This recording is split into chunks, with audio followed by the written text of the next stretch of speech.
Welcome back to this special episode of Continuing Professional Development brought to you by the Directorate of Educational Research and Training, Meghalaya. In today's episode, let us shift our focus to a very important topic, that is promoting child and women's rights in Meghalaya's education system. Across classrooms and communities, the call for having a more equitable, protective, and empowering environment for learning has never been more urgent. From combating child discrimination and abuse to ensuring that women and girls feel protected, supported, and empowered in schools, the responsibility lies on all of us, educators, administrators, communities, and institutions. To understand the current landscape and lead the way forward, today we are honored to be joined by our esteemed guest, Madam Iamonlang Syiem, the present chairperson of Meghalaya State Commission for Women, and who is also the former chairperson of the Meghalaya State Commission for Protection of Child Rights. Madam Syiem has also been the former HOD, Department of Sociology, and Associate Professor, St. Edmund's College. Madam, we welcome you to this episode. We are deeply honored to have you here with us. It's my privilege. Thank you. So today's conversation will focus on the key rights and also the ground reality problems in schools and the practical solutions on how to combat these problems. So let us begin this conversation by starting about the Commission and its mission in Meghalaya. Yeah, as you mentioned, I've had the privilege of being both in the Child Rights Commission, Yes, ma'am. Protection of Child Rights, as well as the Women's Commission right now. So we deal a lot with young people, especially if it's the Commission for Child Rights. We call them children, Yes, all under 18, Yes, ma'am. and then beyond, of course. We talk about young women. So basically, when there are commissions in place or laws or any kind of safeguards, it means that there's a need in society. And some of the most vulnerable sections even today are children and women. Yes. Yeah, of course, the men also, they have their own hassles, but then, basically it's the children. And it's a long journey throughout history. And as you've seen, the commissions are a culmination of a long struggle, both for the children, right from 1924, in the Geneva Declaration and so on. The need to see the kids, the children, and the women who had no voice. So they need to be specially guarded, you can say, protected. And that's why we have these provisions, including the commissions. Okay. Thank you, ma'am, for your answer. My next question to you, ma'am, would be, how does the Commission collaborate with the education sector in promoting these rights? Before we do that, I think we need to understand that there are certain rights. For example, because this whole podcast is basically focused around children. Okay. So we probably should just get it out there that, there are certain rights, which is, we can put them in envelopes, basically into 4 envelopes or 4 categories, but they kind of, there are a whole lot of rights packed in those 4. One is the right to survival and life, which means right from the womb to the tomb, as they say. Yes. Prenatal, postnatal care, and so on. Then the right for children to develop. That includes education. That's where we are focused over here. So education is one key. It is a key, actually, Yes. to transform people's minds, perspectives, and most important, I think it gives children as well as those who are educated a choice. Yes. A choice to make informed decisions about their lives and so on and so forth. So development is part of that. and participation is a third right. And children needs to be heard, because, and women too. We need to be heard, so that it's not somebody imposing on somebody else, but we need to hear their stories and narratives, the children. And one of them, which is actually my favorite part, is the right for children to play, to have leisure, to be creative, to be who they are supposed to be, without fear, without being endangered in some way. So that is a very important right, and this also is covered by the fourth right, and that is right to be protected, protection. Yes. So children need to be protected, and where else to protect them more? Home, as well as in educational institutions, the schools. So in this way, the Commission's task is to collaborate with educational institutions to keep that aspect safe, and of course we have the right to the Right to Education Act 2009, and these policies, acts, and guidelines and protocols and so on, they kept in place so that they kind of guide, the relationship, interaction, and the collaborations between education system as well as the commissions. So it gives us a standard kind of approach, to the way we handle things. Like, for example, the protection of children, to ensure their rights to be educated, even the right to nutrition, as you know, these lunches and so are provided. So all these things we can elaborate further if you want to later. Okay, ma'am. All right, with regards to the rights that we have for children and in education settings, we have come to know from ma'am. So regarding these rights that are already in place in the educational settings, we would like to know, ma'am, what are the most pressing challenges regarding these rights that we face in the educational setup? Maybe to give it a perspective, we should maybe address, or at least point out a few of the, the issues and challenges that children in generally face at home, as well as in the larger society and education institutes.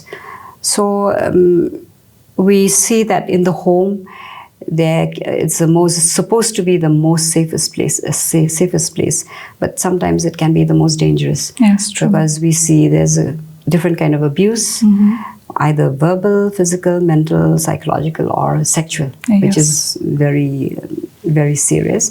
And that's why we have the POCSO Act also in place. Apart from these kind of challenges that children face in the home, there's also child labor, there's child trafficking. There's so many issues that are in your face right now in society. And of course, regarding education, there's also school dropouts, And what about the education environment itself? Children face a lot of maybe discrimination. Then there's also bullying. There's also teacher, the behavior of, I'm sorry to say, educator facilitators. So we have cyberbullying even in school, and there's also trafficking, substance abuse, whole host of kind of thing. If children are not protected, they fall prey to, or they indulge in because of the environment that they're in. So it's important to really address, to be specific about the areas that we can identify, so that we can strategize and deal with it. So all educational institutions should know exactly what's happening in the schools, because it varies from school to school. Then if the administrators as well as the teachers and facilitators are sensitive to that, then they can kind of pinpoint the areas where where there are these dangers, there are these vulnerable areas, and in that way they can address that. So one kind of general thing won't fit all, but there are some common things, especially today's world. In Meghalaya, we have substance abuse and of course mental health issues also. Yes, that's true, ma'am. We can go on. Yes. So, ma'am, you have already mentioned some of the pressing, most common challenges that we face in today's educational setup regarding substance abuse or child abuse or any discrimination in the educational settings for these children. So, how has been the commission and the collaboration between the education settings for these addressing these problems? Yeah, one of the things that the government is always actively involved, as well as the commissions, is that we try to have these review meetings. Sometimes we have collaborations, as in workshops, seminars, awareness programs, and so on, and podcasts such as these. Yes. Yeah, there's always this constant interaction, though not as much as I personally would like, because there's so many challenges that it's difficult to kind of address, one or two. And also some schools, there's a hierarchy even in schools. So some schools are better off, they're better placed, they have a child policy in place, they have protection, and they have some advantages which, some schools in the rural areas especially, and even the urban areas, they don't have. So I think the education department should kind of zero in those more vulnerable kind of schools or less advantage and so on. There's a lot more to be done. A lot has been done, but maybe not sufficiently, So, ma'am, you also mentioned about mental health in the educational setup. So, can you briefly elaborate what is the role of mental health in these educational settings for the rights of protecting the rights of children? Yeah. Mental health has been an issue, Yes. since a long time, since children were always deprived. I'm sure they had a lot, but these days we can identify. And one of the things that has brought this whole issue right to the fore is the fact that that certain things have, certain events in society, like the pandemic or the pandemic, has kind of focused, this issue, because during that time, children didn't have a structure, they didn't have a routine. So, and also the fact that social media came to the, it became a very, very crucial for us to kind of interact, especially in the school context, and how children have access to phones and so on. And suddenly we have bombardment, of the whole world, in fact, bombardment of information and things which children cannot digest as yet.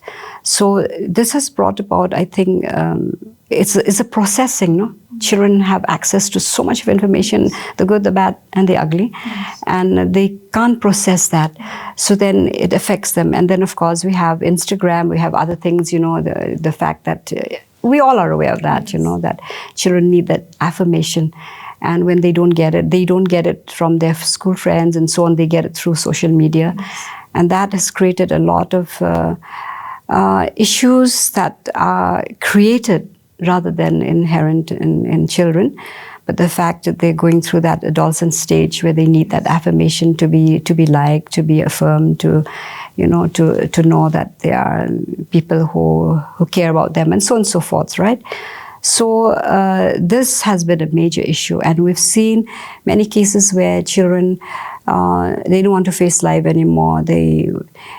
Suicide is a strong word, but it is there in their minds, and then they get into anxieties and so much of things. And some of them, like for example, sometimes I feel like they learn things. There was this occasion when this class 5 kid came to the teacher, and he said, "Oh, I have depression." So the teacher asked him, "How do you know that you have depression?" So, "Oh, I Googled." So see, that's where you get your problems also, So it is something that is of serious concern, and one of the needs I think that education institutions should have, which is not happening, is the counselors, mentors and counselors. In fact, yesterday I went to one school, and there were students waiting outside. They're waiting for the teacher to mentor. So I wish that this was a practice in every school, that this mentoring, like children, young people, they just want somebody to listen to them, to share their problems, whether it's a boyfriend-girlfriend issue, or whether it's a class, studies or something like that. But this mentoring is a need. And I wish that more education system, would put that in place. Sometimes it's a burden to teachers. Of course, now they say that even for substance abuse, they're going to kind of engage teachers, but sometimes teachers are also overwhelmed. So there has to be this need, which is actually the need now, to have more counselors. But many educational institutions, they say that they don't have the funds for that, which is sad. It should be a top priority now, I think, for children, because they can't handle. Parents find it hard to handle children at home. How much more? The educator facilitators, they have to handle so much in school, so they need that extra help. And so the school is overburdened. So we need these kind of mechanisms in place to, not just about mental health, but other issues, like to be observant whether kids, they're going through not just depression or whatever, but also whether they're bullied, whether they're struggling in class, because some of them, teachers have to be observant, because you have to see whether these kids, are they undernourished?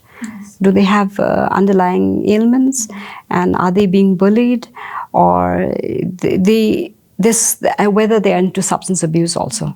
This is a very common thing that happens. So there has to be, one of the ways, that teachers can engage is that to form these clubs.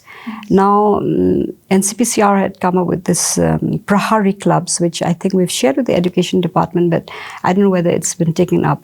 So these clubs, child right clubs also, but these Prahari clubs, they are child rights, they're children part of these clubs, and they kind of monitor, and they kind of they observe whether any kids, they have a issue with substance, whether it's smoking or whether it's some other kind.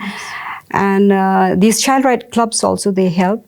And I know that a lot of NGOs also are working in that, to kind of form these child rights clubs, because it empowers children to know that they are loved, that they have a life, and that they are protected, that they can participate, and they've done wonders, some of them, to voice a concern, to talk about the issues that they're facing, instead of being imposed on, like, this is what you're facing is not the thing, but for them to explain what is happening in their reality, So these are some of the mechanisms that, that can be in place regarding a whole lot of safety issues and problems that children have, not just substance abuse or mental health.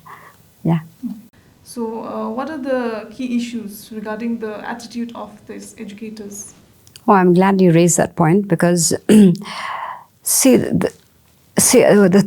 thing for us to understand and kind of not in a judgmental way, but to understand the context of where we come from. Even the use of the word teacher, I have reservations about that. I prefer to use the word facilitator, or some other things, or teacher facilitator, because this whole concept, this whole idea of like teachers, like the old school where we kind of came from, that background, is this mentality like corporal punishment, for instance, like you don't do it, we'll whack you kind of thing. So it's this teacher that I know better. So these attitudes has to change. It's part of the culture, it's part of the societal norms that used to be, part of the education, the old education system, you can say. Some things have to change. And that old mindset, where the teacher knows all or has a right to punish, you don't learn in that environment. So I believe that, and I'm happy that this new generation of teachers and facilitators are coming up, who are sensitive, they are savvy, they are informed, they kind of pursue training, and they pursue this, this desire to learn more and to do more through workshops and whatever that is there, the resources that are available for them. And in that way, I believe that they're also more sensitive to the issues that children face. Apart from that, the problems that have come up also are even more. So you have to be relevant or you're obsolete, you know. So I believe that educators should be trained. They should have an orientation. They should go regularly for orientation programs and courses for exposure and all that. And they need to know who they are, because see, I believe that whether a teacher or anybody, if you don't have anything yourself or anything much, how can you give to others? Yes. As you have, so you give. So the capacity building for teachers is essential. That's very, very key, and everyone should know that. Otherwise, you know, you're using, you're rehashing the same old thing for a new reality, yes. And then you don't reach children, and that's why we lose our kids, you know, that way. So I believe that the education, you know, the departments in place or institutions should make this as a top priority, to educate, to revamp the system by giving teachers, educators and so on, you know, that kind of opportunity to learn, to grow, to revamp themselves, so that they're motivated again and refreshed also. Because, you know, you end up dealing with the same thing over and over again, and you don't reach the core, and that is the students. I could say a lot on this, but we'll stop there. Yeah. All right, ma'am. Coming from the teaching background myself, like I have had the experience with some teachers. Like some teachers, they are of the view that without punishment, it is almost impossible to monitor and to discipline the students. But corporal punishments now, it's totally out of the way. Yeah, it was banned in 2000. Yes. So what are your insights on these, ma'am? See, this is where you have to have also a little bit of knowledge in psychology, you know, reverse psychology, as they say. And regarding bullying, corporal punishment, sorry, you were talking about that. Not only that it's banned, though in many schools across India, we still follow that old way of dealing with thing. I believe that when you deal with that, it means that you cannot handle yourself first. Like teachers, if they don't do it out of compassion or being sensitive to the child. Sometimes they do it because they're angry themselves, because they can't handle themselves. So it's about them. It's not about the children. But they can look for ways to kind of be negative rewards, negative kind of deprive rewards or something like that. There are many ways to kind of keep a child in place, to know that this is right, this is wrong, this is not done, you know, instead of using that thing. And as it is now, we've seen cases where people, because of anger management, they don't have it in them. So sometimes children even, fatal accidents because of that. Yes. So I don't believe in that. But I do believe in different kind of systems to work at. And this is how teachers should be trained also in that way, yeah. Even regarding bullying, yes. Since I just remembered that, it's not about the victim also, it's about the perpetrator or the little one who is the bully. Yes. Something is wrong with them, for goodness sake, you know. One should examine, like be more compassionate and kind and find out what's wrong, like why you're bullying. They might be bullied themselves at home, or child abuse. You don't know what goes on in a child's mind, no? Yes. So, but then we tend to be so linear mind, you know, I'm linear thinking, and we don't examine all these issues. Mm-hmm. So, ma'am, having talked about all these child abuse, bullying, mental health and everything, so what are the key legal protection acts under the right to education that children have for their protection? The right to education, we will have to, there are a lot of SOPs, standard protocols, you know, regarding that. But then I think that could be covered. You can further get that information further. But just to mention a few, again, this has to do with vulnerable, disadvantaged children, whether children with disabilities or from a poorer background and so on and so forth. So there are these SOPs which kind of instructs, both the state, the education institutions, as well as the heads of institutions and even parents' awareness and so on, where there's right to free and compulsory education actually from 6 to 14 years. Yes. And there has to be systems in place, because most people, number one, they're not aware of it. So there has to be more awareness, and there are SOPs for that. And we also engage, it also engages all stakeholders, including NGOs, and there are teachers positioned in these education institutions who deal with that, and officers also deal with that.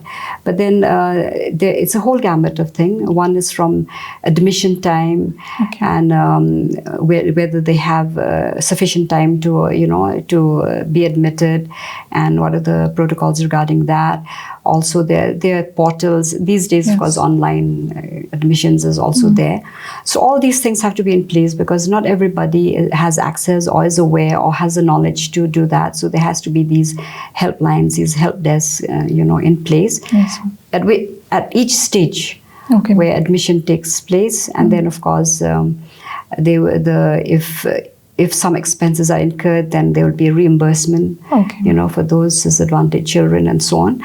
And also, I think the most important thing, I think, is that parents and children should have this kind of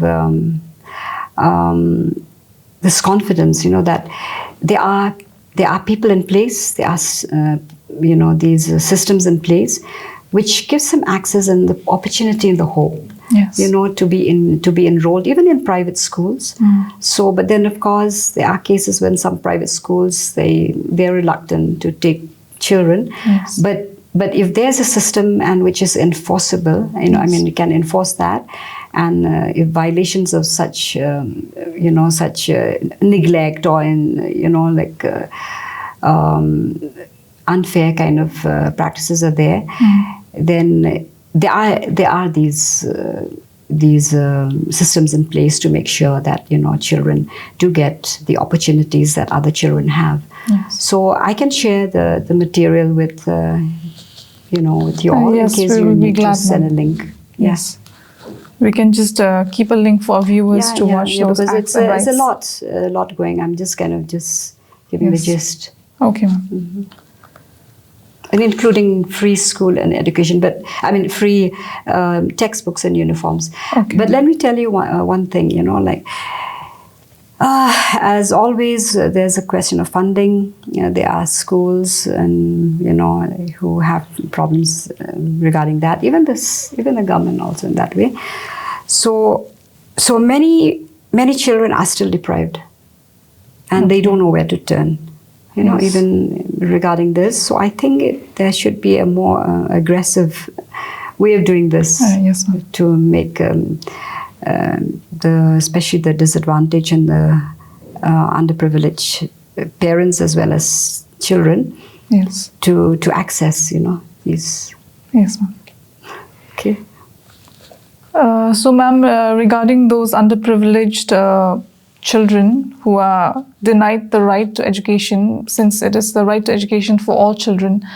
So what are the ways that the government can intervene to help promote this for the disadvantaged children? I've just mentioned a few, but of course there should be more awareness, because in the rural areas and even the urban areas also, a lot of parents and children, they are not aware of this. So this is one of the reasons for dropouts and so on, apart from everything else. But as I said, I'll share that. Otherwise, we won't be able to. Okay, sure, ma'am. Yes. Yeah. So, ma'am, we have already talked about right to education and the children's rights regarding education.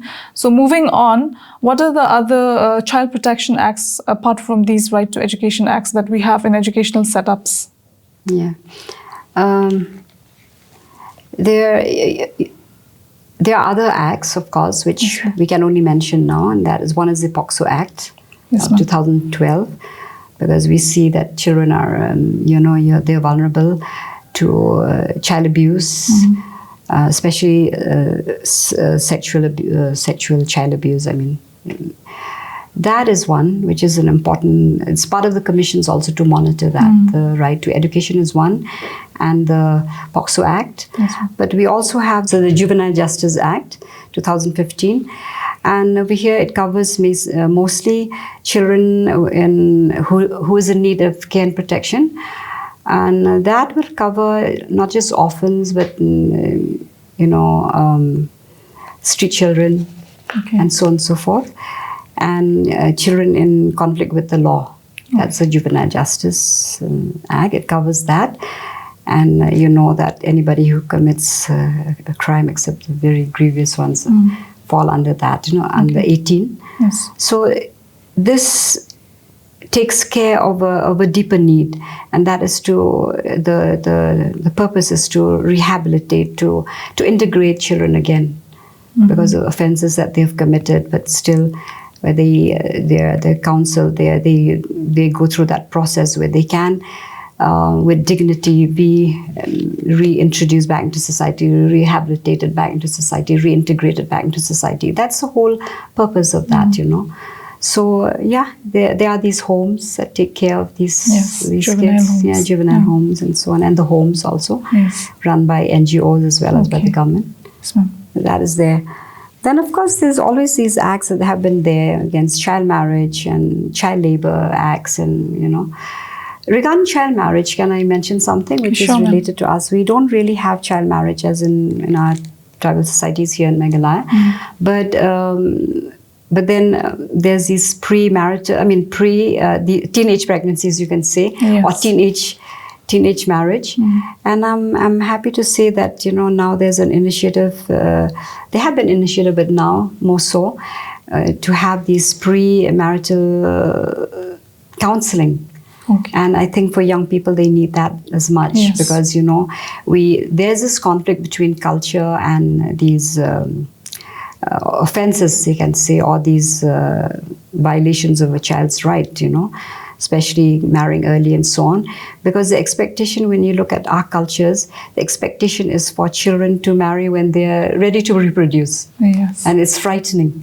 So it's okay for them to date and mate quite early, but the consequence is that they are deprived their rights, their right to education, their right to enjoy life while they can, to dream, to be creative, to be productive in many other ways. So this is something that my heart is really, on this, to fight for children, for the kingdom of childhood, that they should keep it as much as possible before they get into these adult roles, So this is something that I think that education systems also should get this in place, that they should have these pre-marital counseling, which is so important, apart from other kind of offenses that are there, kind of abuses that are there. And this is also part of the rights of children and young women. Okay. And you want to ask something about young women also? We can talk further on that. So, coming to young women in the society and in our educational setup also, you have mentioned, ma'am, about teenage pregnancy. So, having said that, these premarital counselings are coming up now. So, how can we... Yes. Okay. In our educational settings, how can we make use of it to really help in combating teenage pregnancy, ma'am? Yeah, as we see, there's a correlation between children dropping out. Yes. And we're talking about actually young people above 18 and even below 18 also. So this is something that must be tackled seriously, because this is the age when adolescents kind of, develop feelings, there are changes in their bodies and so on. So they are attracted to the opposite sex and all that. And for many people, they squash that. Teachers would kind of say that this is wrong. Actually, they should give that kind of information and guidance that this is part of your reality, this is part of your body, and it's all right. But it is not all right to make certain choices. I mean, to give them the informed choices about their bodies, you know. And this is also part of a woman's right, you know, the right to their own body, so that a woman should know her rights, the right to take care of her body and to safeguard it, you know. And this is the part. This is the thing also that I want to mention about menstrual health and hygiene. And when children are guided through that very vulnerable, very sensitive area, you know, then they will know what is right for them. Yes. And early marriage is not, you know. And so there should be these systems in place, you know, where again, counseling, mentoring should happen. And even if children develop these romantic feelings for each other, like to treat it as part of normal, as a natural, but then to guide them such a way that they will not make these impulsive and rash decisions, you know, which are not informed decisions actually. And also for people to be aware that there's such an act as POXO also. So anybody under 18, I always tell, you know, young kids, like, you can hold hands and listen to music and write, you know, these poetry or poems or whatever, but please don't get into serious relationships, you know, then you'll get into trouble because the act is there. So apart from that, young women, there should be that sense of that feeling. They should feel that they're heard, that there's dignity and that they're valued, you know.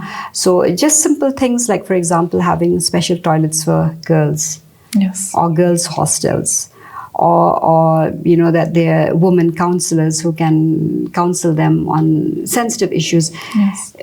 Do you know that many girls, they go through you know, these withdrawals, and they drop out from school, or they miss out a lot of schools also because of their menses, because of the periods, and because they don't have clean, sanitary kind of ways to kind of deal with what's going on their cycle, and they just drop out, or they don't come to school on certain days. So there's that disadvantage. So I'm glad that there are many NGOs also, and as well as initiatives from the government and all that, who are taking this seriously about a girl's health, you know.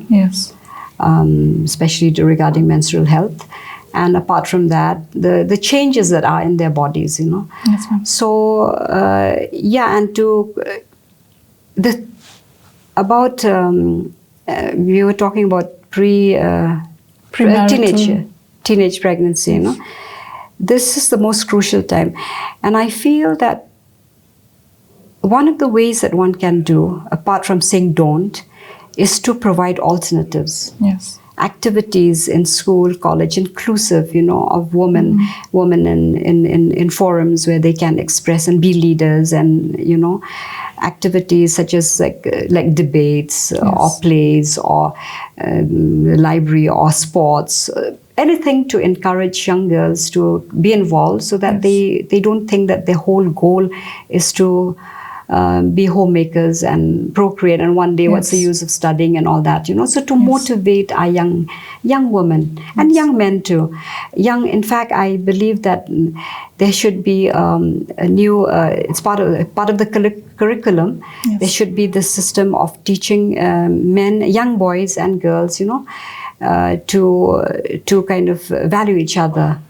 Men for women, boys for girls, you know, kind of thing, where they learn appropriate behavior towards each other, where they value each other, and then this sense of inequality that already exists in societies, you know, can be changed into, like, a woman has her own worth, you know. If that can be socialized, you know, as part of the socialization process, both at home and education institute, to teach our young boys to value young girls, you know, to respect them, there will be a cultural change. It'll be a kind of social change. And that's what we're hoping for, actually. That's the only hope that we have, you know, instead of just breaking traditional mindsets, you know.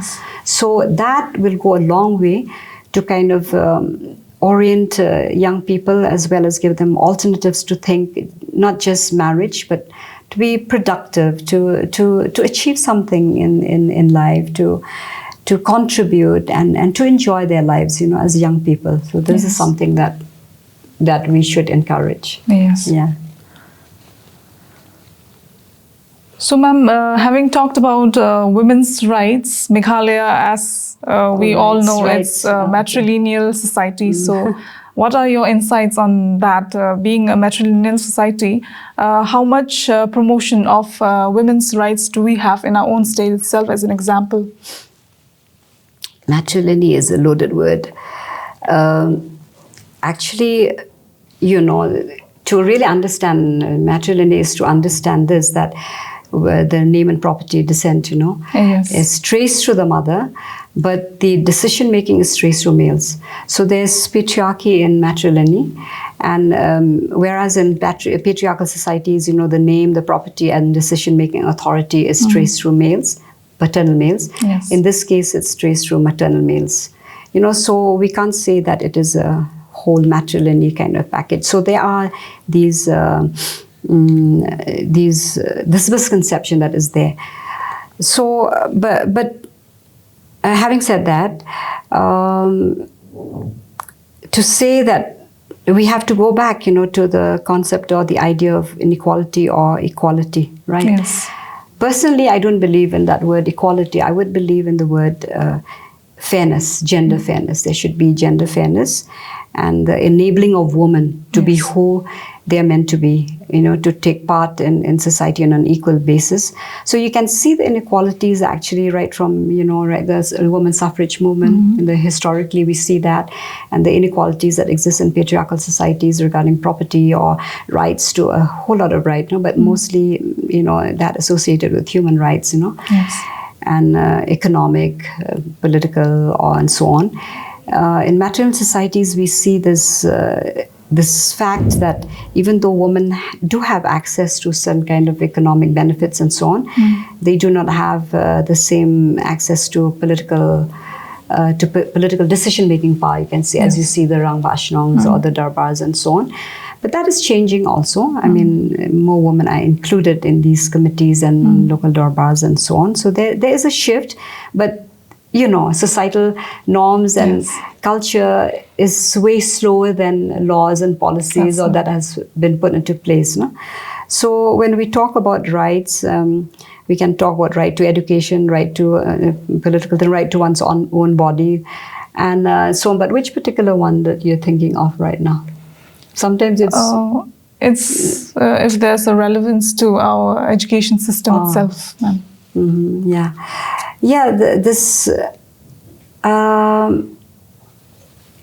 This fact that women or girls drop out. Yes. There is a significant number, but even then males also, they drop out because the women or the girls these days are doing much better than the guys, that is there. But there are these hindrances, like economic deprivation. Yes. So the girls have to stay back and look after their siblings, and enable the younger siblings, whether girl or thing. So the eldest usually suffers more in that sense.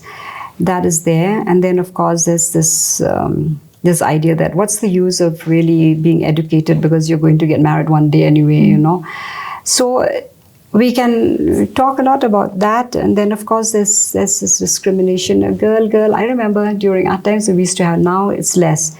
But then I think there's this tendency also of giving more leadership kind of roles to the boys than to the girls. Yes. Though now I really am encouraged to see that in many education systems, educational institutes, that the girls are really coming up. Whether in debates, in sports, or even in studies. So there is a trend, it's a slow shift, but it's you can see the pattern changing, but it's still going to take a long time because the women the girl child has to face more of the discrimination as well as a treatment that I wouldn't say second-hand treatment, but like, it's okay, more casual kind of treatment for girls. We could say a lot about that, but then I think we don't have the time to really discuss all that. But yeah, there's a change, but we still have a long way to go. Okay. So, ma'am, what legal protections and frameworks are there for protection of female students and women educators under the current framework? Okay. Yeah, as we said in the beginning, that the children as well as young women and women in general are vulnerable in certain spaces. Like when they were at home, they're supposed to be safe, but they're not always safe. And in the larger society, whether it's at their educational institutions that they go to school or college, or in the workplace, yeah, women still face this discrimination, harassment. They still face this kind of, this violence, actually. Violence of many kinds, verbal, physical, and a whole lot of issues that women face. And I know that many men are sensitive also. They understand what women are going through. And so we really salute those men who understand women's issues. But just to come back to your question, regarding schools and colleges, the higher secondary and so on, and we already talked about certain issues that the young girls face regarding their health, their menstrual health, their mental health, their, whether they face discrimination and so on and so forth, and the need for counselors and mentoring and so on, and also affirmation from their classmates, and also being involved in activities and so on. Apart from that, like especially for women working, young women these days, they're out there in many spaces, and whether in the corporate world or as in law or wherever, even as salespeople and so on and so forth, they face the same kind of discrimination. Not all, but many. So there are certain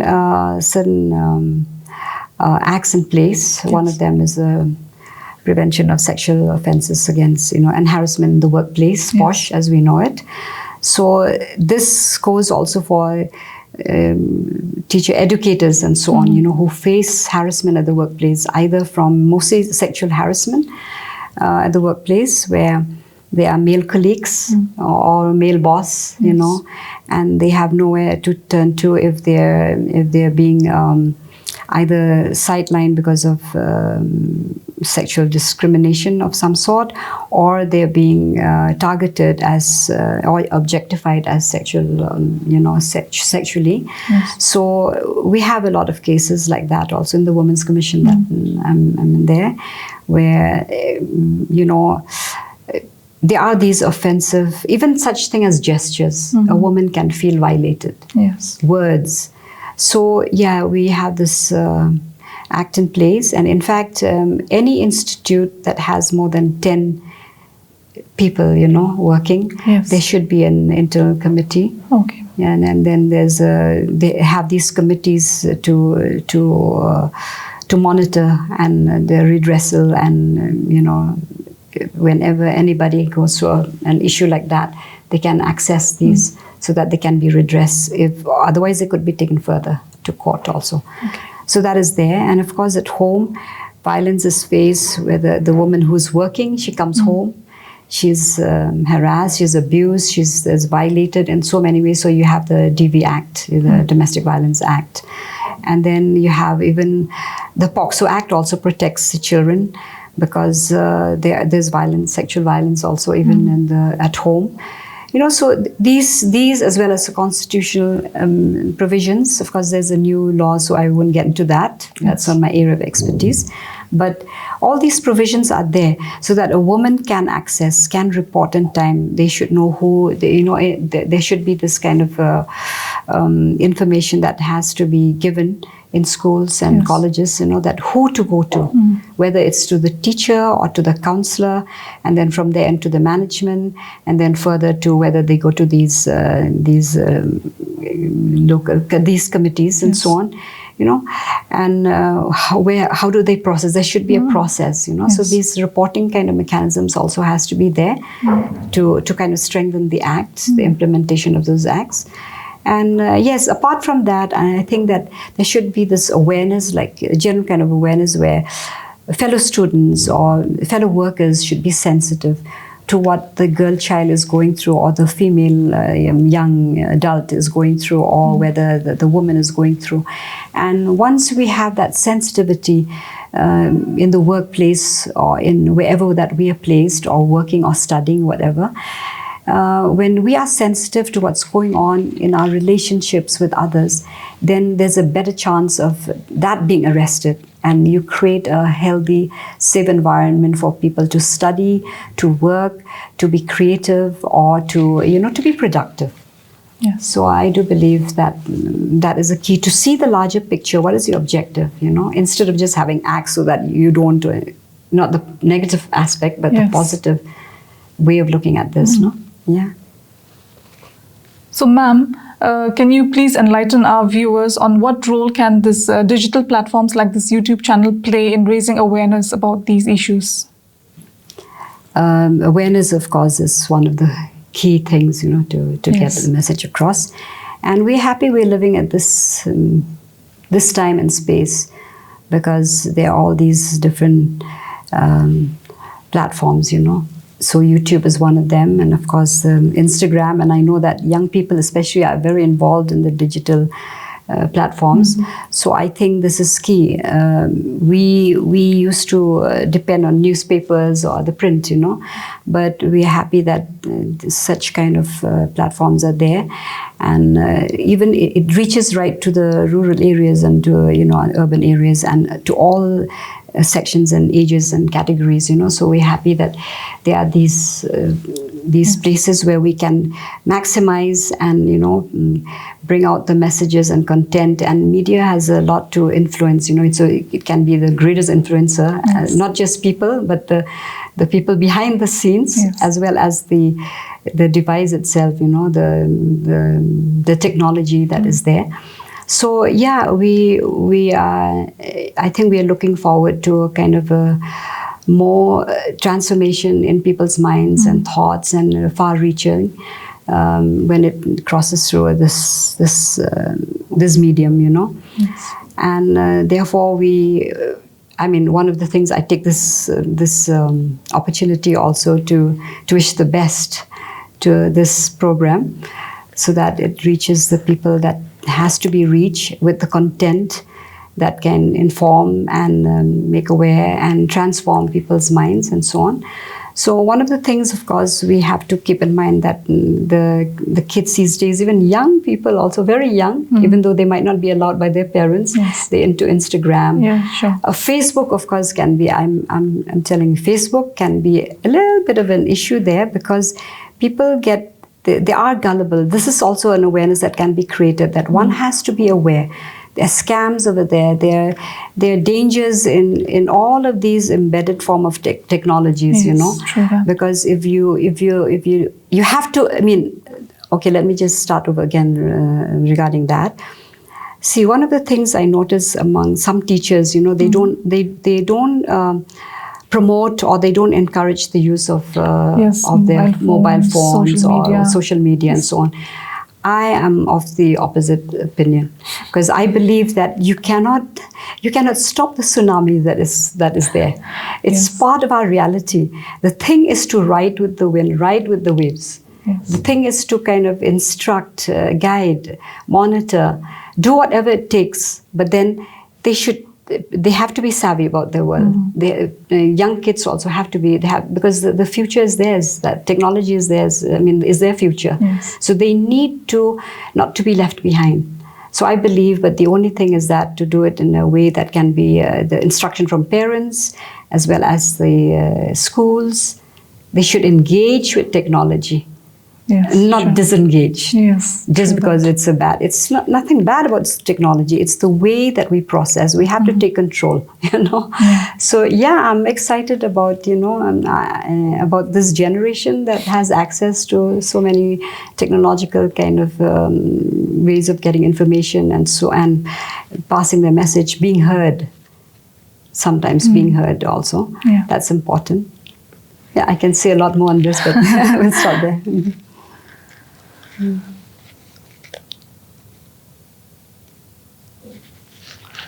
So we have come to the last question for this conversation, ma'am.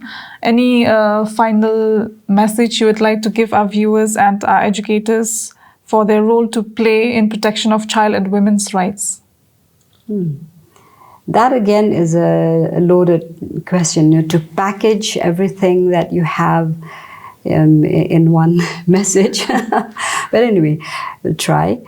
The important thing to remember is that we live in an unequal world. We live in a reality that there's discrimination and violence, and there's this, a whole lot of negative kind of factors that are there, which kind of makes our children as well as our women vulnerable. It's part of our systems, it's part of our culture, it's embedded everywhere actually. And so we're also happy though that we're living in such a time when we can address these issues.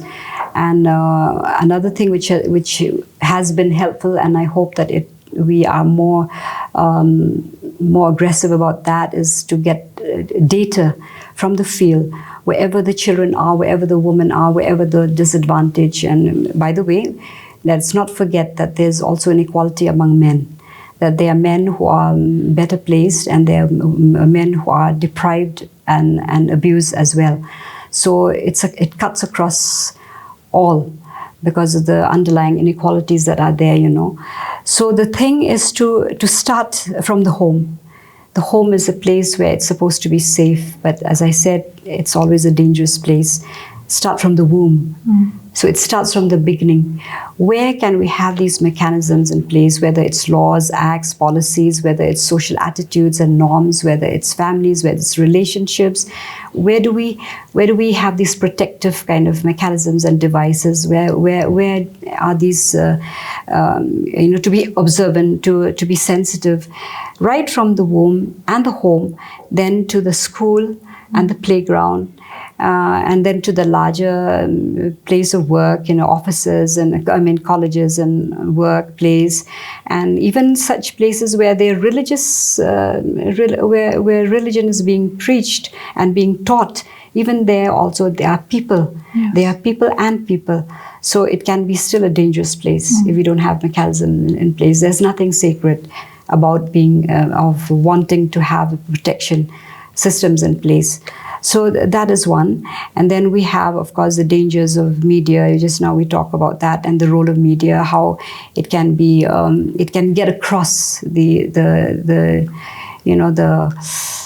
knowledge, the information, like how to keep these places safe for children as well as for women, as well as for men, and then we get, for the sake of understanding, we see these deprivations and vulnerabilities and as economic vulnerabilities or political or social or religious or, all these things that are there. Yes. And then we look at relationships and people who are who are sensitive, and people, like there's a spectrum, and people who have no value for human life or human lives, as in their lives as well as their death, And we didn't talk about this, trafficking that can take place right from the home to the school to the place of work, yes.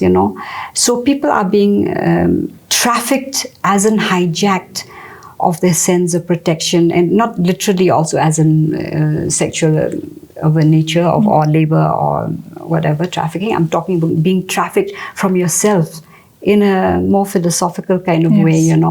way, where there's a disengagement with reality. And once you've marred and once you've scarred and once you've fragmented lives, right from the little children to the adults, then we live in a fragmented world. We live a scarred society. We live as humans who are not healed, who are wounded. And it's the job of everybody who has a sense, everybody who's informed, everybody who is sensitized, everybody who has compassion, to have that wisdom, to reach out, to come to that collective understanding that we need wholeness, and not to blame each other, not to look at each other, but to look at systems where there are gaps and to fill in that systems.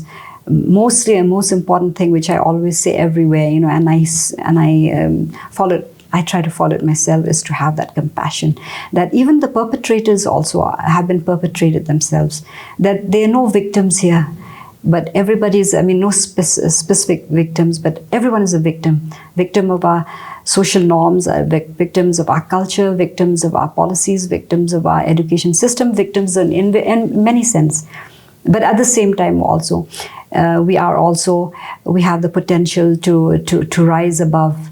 We have the capacity to feel, we have the capacity to change, to grow, to develop, and we're still hoping for that. And actually we are reaching out mostly to young people, because there is a hope in the sense that you can be transformed, you can be informed, and you can reach out to a generation that is in the future, and also to educate us, also older people. You know, we're constantly learning, so this education is not just about children or the teacher teaching somebody else, you know, the younger folks, but also we are being taught in the classroom. As a teacher myself earlier, we are constantly taught, and the whole of life is actually is a classroom.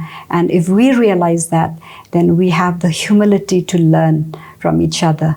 And in that way, probably we will be able to give more, to contribute, to live with that understanding, because that's the only place where our planets can be safe. And talking about planet also, I just remember that we also have to love the earth, love the planet, to teach our children to love not just the earth, but the things in the planet, as most especially humans. And if we have that, which is the highest faculty of all, then perhaps there's hope for that transformation, and hope to live a life that is more peaceful. Thank you all. So on a final note, thank you, Madam Syiem. Thank you so much for being with us here today and for enlightening us and making an impact. I believe our viewers have really been enlightened about child and women's protection and their rights, and not only in the educational setup, but as Madam has already mentioned, we are all educators, and we are all learning. It's not only about children and teachers, but it's all about all individuals as educators. So as educators, I believe we can lead the way to a change. So thank you for being with us here today, viewers. Thank you for watching, and stay informed, stay active, and keep making an impact and making a change. Thank you for being with us. Thank you.